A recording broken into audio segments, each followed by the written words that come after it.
Magandang araw po sa mga kababayan ko, mga Pilipino. Lalo na ngayon dyan sa Pilipinas, kayo ay buong nakikipaglaban dahil sa korupsyon. Kami na nandito sa ibang bansa, wala po kaming magawa, kundi manood na lang ng inyong mga live. Nagpapasalamat kami mga OFWs, mga migrant na kayo ay nakikipaglaban dyan sa Pilipinas, nangyayari sa Pilipinas ngayon. Flood control, tapos ang daming binabaha, daming naghihirap. Sa totoo lang, nakakaawa ang Pilipinas ngayon. Kami na nandito sa ibang bansa, nahihiya kami dyan sa Pilipinas mga nangyayari ngayon. Maganda ang aming buhay dito, pero ang mga kamag-anakan namin dyan, hindi. Lalo na sa mga probinsya. May naanod ng baha, may nag-pass away, nasira yung mga bahay. Nakakaawa po.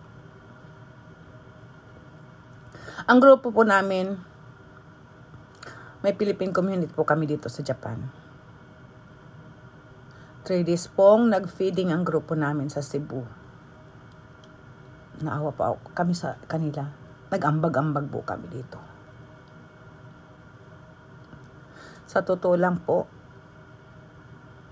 nakakaawa talaga ang bansa nating Pilipinas. Ang daming naghihirap, ang daming nagugutom. Mahal ang bilihin, konti ang sweldo. Puro kurakot. Sa mga nangungurakot dyan, nalulunok niyo pa ba ang kinakain niyo at ng pamilya niyo na galing sa pinagpawisan ng mga Pilipino na nagbabayad ng mga taxes? Hindi ho ba kayo nabibilaukan sa bawat pagkain na sinusubok ninyo?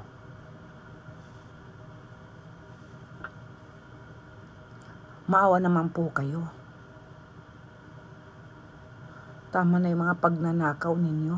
Maawa na kayo sa Pilipino. Sa totoo lang yung mga ninakaw ninyo, kung bibigyan nyo ng trabaho ang bawat Pilipino, sa laking halaga na ninanakaw ninyo, buhay ang Pilipino, bigyan ng bawat isa ng trabaho or business para pantay.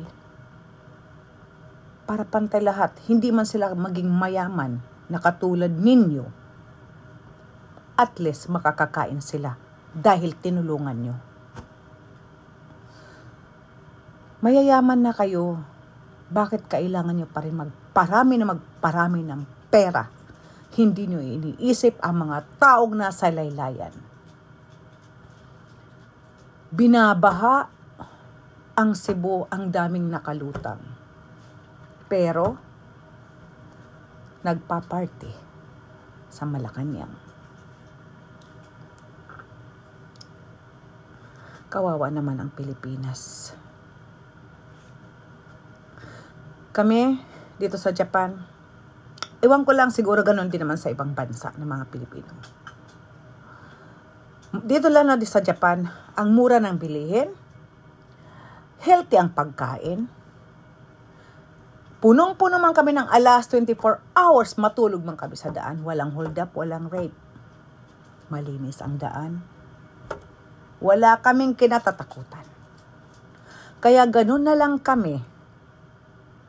Ganon kami makipaglaban dito na maging maayos ang Pilipinas dahil ayaw namin na ang Pilipinas ay nakakahiya sa buong mundo.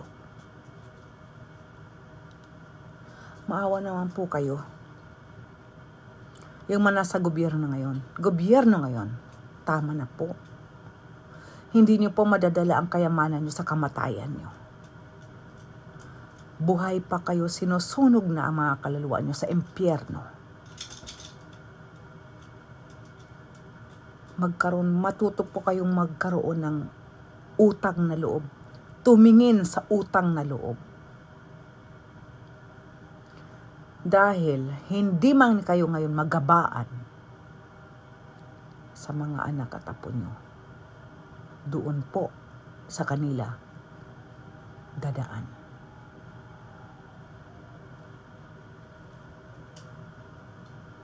Ang sakit po sa damdamin namin ang mga nangyayari ngayon sa Pilipinas. Pagod na po kami magpadala, tumulong. Dahil wala kaming magawa. Dahil kami, ang sarap ng mga pinagkakainan dito.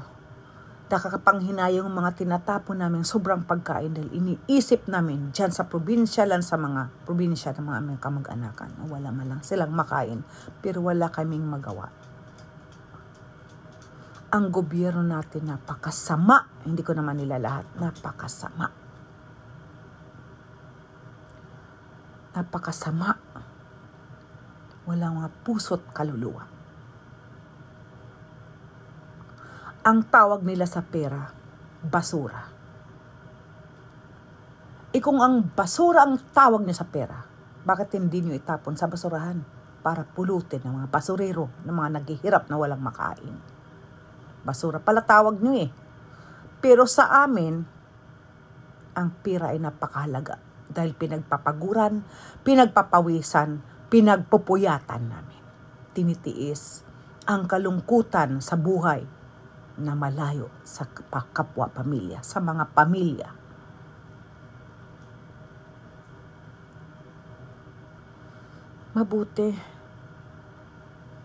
Mabutit na a-accept nyo pa yan sa sarili nyo, sa buhay nyo, sa damdamin nyo, sa puso't kaluluwa nyo, ang mga ginagawa nyo masama dyan sa Pilipinas.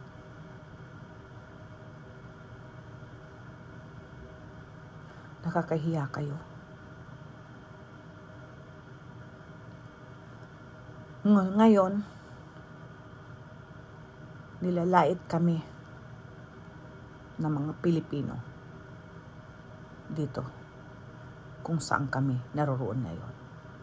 Sinasabi nila, gusto nila pumunta dyan sa Pilipinas, pero takot na takot sila. Gusto nilang mag-invest dyan sa Pilipinas, pero maraming dorobo. Kaya nahihiya ka talaga kami. Nakayuko kami ngayon sa bawat aming mga kasalubong. Pag tinatanong ako, Pilipina ka ba? Sabi ko, opo. Okay ka lang ba sa Pilipinas? Okay lang ba ang pamilya mo sa Pilipinas? Sabi ko, hindi. Pero ako dito, okay ako sa kinaroroonan ko.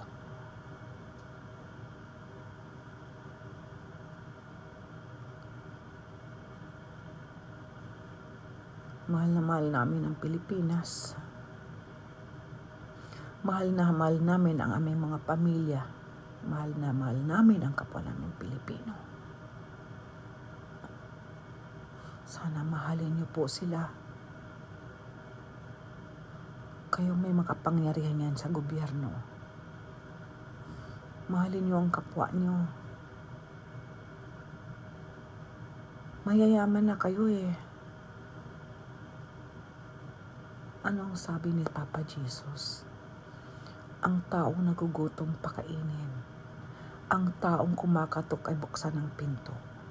Ang taong nauuhaw ay painumin. Huwag naman kayong garapal. Makonsensya naman kayo sa pinaggagawa nyo sa buhay nyo ngayon. Huwag na kayong magsinungaling. Dahil ngayon, noon nagagawa nyo nang hindi pa, wala pang cellphone, wala pang computer, lahat, wala pang, ngayon kaya ultimo mga bata na 3 years old, marunong na magkulakot, pulikot, hindi kurakot. Kayo mga kurakot dyan, magkulikot ng kanilang mga telepono. Kaya napakadili na ngayon malaman ang mga kasinungalingan, lahat ng mga ginagawa ninyo. Kahit ano pang sabihin yung Nagsabi na nga ng totoo, gumagawa pa rin kayo ng dahilan na makalusot lang kayo na itama nyo ang mali. Sa totoo lang, mali na kayo. Kahit ano pang itama nyo, nasa utak na namin ang maling ginagawa nyong kamalian, kasinungalingan. Mga walang hiya kayo. Sana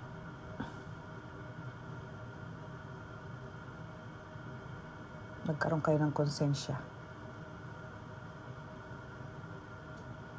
Makonsensya kayo sa mga pinaggagawa nyo sa buhay nyo.